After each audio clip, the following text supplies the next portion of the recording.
Hello, I'm Susan Krasinski, and today I'm going to demonstrate how to add a binding with iron-on adhesive. This is what we're shooting for. And here's another example, a little bit larger. So let's get started. So I have a scant 1-inch binding. It has raw edges and it has been backed with that iron-on adhesive. The first thing you need is a diagonal edge. And so I fold the edge over.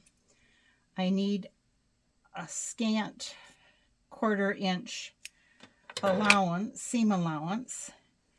And this is sticky, so it's helpful to press it, but I'm just going to barely catch that edge with the iron because I don't want adhesive all over my iron.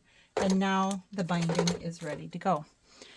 Scientifically, you need to start at the bottom left corner because that's the last place our eyes look as it scans a piece of art. I am using an open toe foot and I'm going to give a 1/4 inch seam. And I'll go backwards.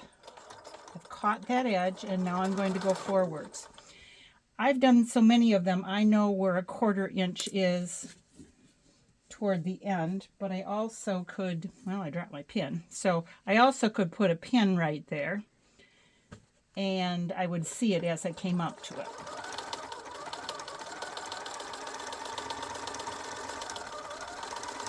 So I'm looking to stop a 1/4 inch away. And I'm looking underneath, checking. Okay. I pivot, lift and pivot. I go diagonally backwards and forwards 3 stitches. And then I pivot. Now here's where you have to lift the needle out of the fabric and you're going to fold the corner. Fold it on the diagonal to the corner and then make a perfect box, and that will give you a nice corner when you go to press later on. So now everything is perpendicular. I'm going to have, I'm a 1/4 inch away from the edge, going back and forwards. Now hopefully I can edit this because all 4 of the next corners are the same, but I'm going to go ahead and videotape this.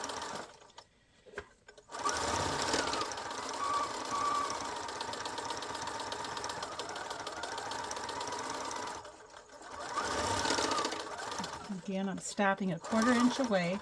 This way you get to see it several times. I've checked, lift, take the needle out of the fabric, I put it on a diagonal, made a perfect box. I'm a 1/4 inch away from the edge. I'm going to go back. And then pretty much side 3 here. Shooting for that 1/4 inch.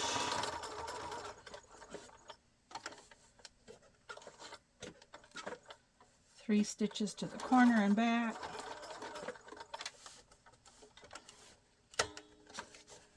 Lift diagonal. And again, I'll show you that just a little better. There's the diagonal. And then I'm folding over the top in a perfect square over the top. Putting my needle in a 1/4 inch away from the edge, backing up. Here we go.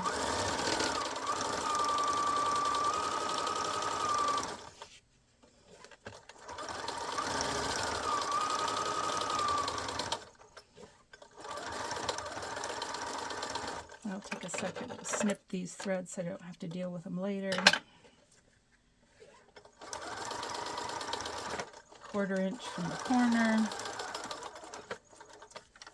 Pivot. Sew to the corner, back 3 stitches. Needle out. Fold on the diagonal. Make a perfect box. You can see how fast this goes so far. The beauty of this is there's no hand stitching required with this binding, and that really saves a lot of time. It's never going to be washed, so I don't have to worry about durability. The raw edge on the back of the art will never be seen. Now, how far to come? Oh, I've come about a ½ inch past where the original started. And snip. Now, if I finger press the corners open, that makes it a little nicer and a little easier to press. So just finger pressing them with my thumb. Ooh, looks nice. And here's an opportunity to go ahead and fix it if it's not. Now,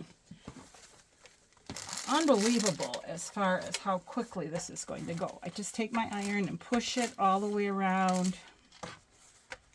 Push, push. I do have a little paper on my parchment paper on my ironing surface just in case I were to go off, but I'm just using the iron to go ahead and push this open, and it's already pressing down. Now, front's done, and I can start turning it on the back. So I'm going to do one corner and show you. Made that diagonal in the corner, and then I'll fold this one down. This binding is going to be done in seconds here.